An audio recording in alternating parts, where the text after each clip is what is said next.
Neden oruç tutuyoruz? Şifa olduğu için mi oruç tutuyoruz? Resulullah Aleyhisselam buyuruyor ki oruç tut şifa bul.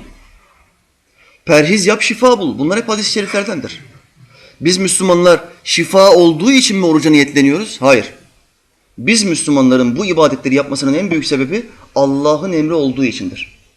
Şimdi işi bilimsel noktaya vurduğumuz zaman bugün tıp ilmi delillerle ispat ediyor ki oruç tutan bir mide, her sene bir ay oruç tutan bir mide, oruç tutmayan bir mideye göre daha az hasarlı oluyor, daha az hastalanıyor.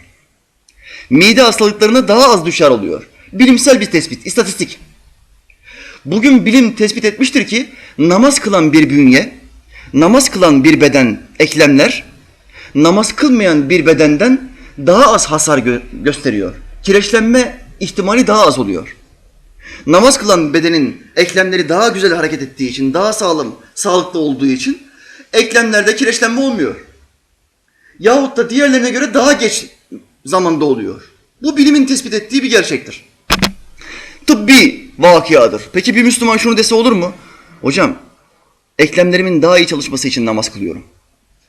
Midemin daha sıhhatli olması için oruç tutuyorum dese olur mu? Olmaz. Allah bu ibadeti kabul etmez.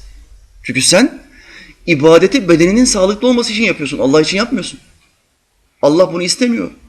Bugün tıp ilmi diyor ki erken körlük ihtimalini gideren en önemli şey bir adamın günde 2 defa yüzünü yıkamasıdır. Dünyadaki insanları günde 2 defa sabah ve akşam yüzlerini yıkamaya alıştırabilirsek erken kör olma ihtimalini, göz hastalıklarını def etme durumunu yerine getirebiliriz. Onları alıştırabiliriz diyor. Tıp böyle söylüyor. Ne diyor? Sabah ve akşam 2 defa yüzünü yıkarsan erken kör olma ihtimalini ortadan kaldırmış olursun. Yüzden çok düşer diyor tıp ilmi. Bizim Allah'ımız günde 5 defa yüzümüzü yıkamamızı emrediyor. Abdestin farzlarından bir tanesi ne kardeşler? Yüzü yıkamaktır. Farzlardan ilki eli dirseklerle beraber yıkamak. Sonra yüzü yıkamak, sonra başı meshetmek, ondan sonra ayakları topuklarla beraber yıkamak. Bu kitabın bahsettiği abdestin 4 farzıdır. Diğer detaylar Resulullah Aleyhisselam'ın sünnetinden gelir. Buruna 3 defa, ağza 3 defa vermek, ağzı çalkalamak, kulakların içini meshetmek, dışını meshetmek, enseyi meshetmek, bunlar hep sünnettir. Resulullah Aleyhisselam'ın detaylı bir şekilde bize anlatımından ortaya çıkmıştır. Şimdi tıp diyor ki günde 2 defa yüzünü yıkarsan gözün şifalı olur. Biz bunun için mi günde 5 defa abdest alıyoruz? Hayır. Allah istediği için alıyoruz. Bu yan faydaları bonus olarak Allah bize vermiştir. Bir Müslüman gayrimüslimden daha temizdir. Neden? Çünkü günde 5 defa temizleniyor. 5 defa abdest alıyor. Bunlar bizim için büyük avantajlardır. Ancak Müslüman yaptığı her ibadette öne şunu alacak.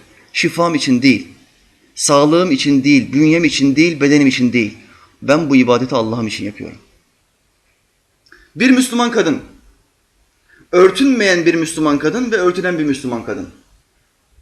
İngiliz bilim adamları insanın bakışındaki tesiri ve nazarı tespit etmeye çalışıyorlar. Nazar. Örtülen bir kadın, örtünmeyen bir kadından daha geç yaşlanıyor.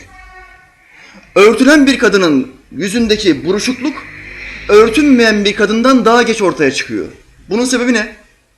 Örtü bakışları engelliyor. Cazibeyi kaldırıyor. Yabancı erkeğe karşı cazibeyi kaldırıyor. Kadının örtüsü. Peki bir kadın şunu dese ne olur? Ben daha geç yaşlanmak için, yüzümdeki buruşukların daha geç ortaya çıkması için örtünüyorum. Dese ne olur? Allah'ın başörtüsü emrine ciddiye almamış olur. Hafife almış olur.